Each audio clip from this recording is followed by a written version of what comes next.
Greetings and welcome to this training video about conditions and dynamic workflows.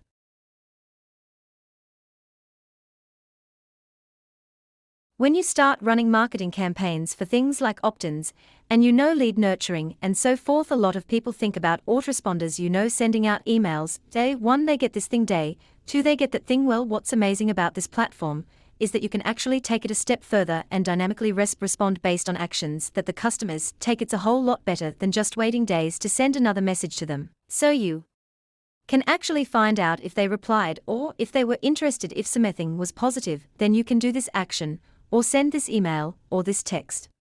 So here's an example. So let's take a look at this campaign. Here it's for a free whitening offer, and it looks like we sent out a text message. I've got 10 free teeth whitening vouchers here on my desk, would you be interested in one? So here's a campaign that basically they are sending out to their contacts, then they are waiting to see if they replied. So notice how there's conditional logic here. It waited an hour after sending it, and then it asks the question, did they reply within an hour?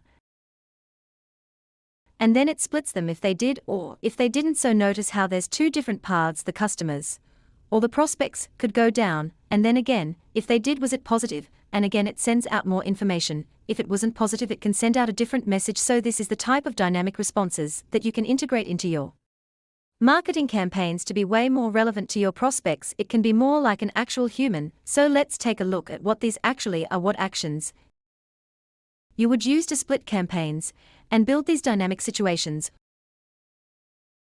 Well, I'm going to add an action here, and I'm going to scroll down to conditions and workflows. The wait, when, that's where we can wait a specific amount of time. The other one would be if this or if else. So we can add a condition. So let's add an action there, and what we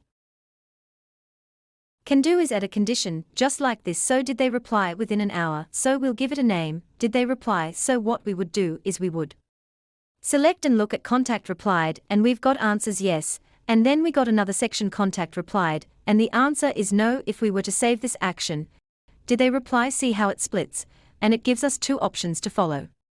So we can use this to really build out powerful campaigns, to be able to get them to do specific actions and to be so relevant in your campaigns. But you can also check and see if things were really positive. What was their intent like? So instead of using the contact replied, what we can do is intent type is positive yes. That segments them that way, you see, and so you can add these things to be really effective in your marketing. Be sure to use these in your workflows.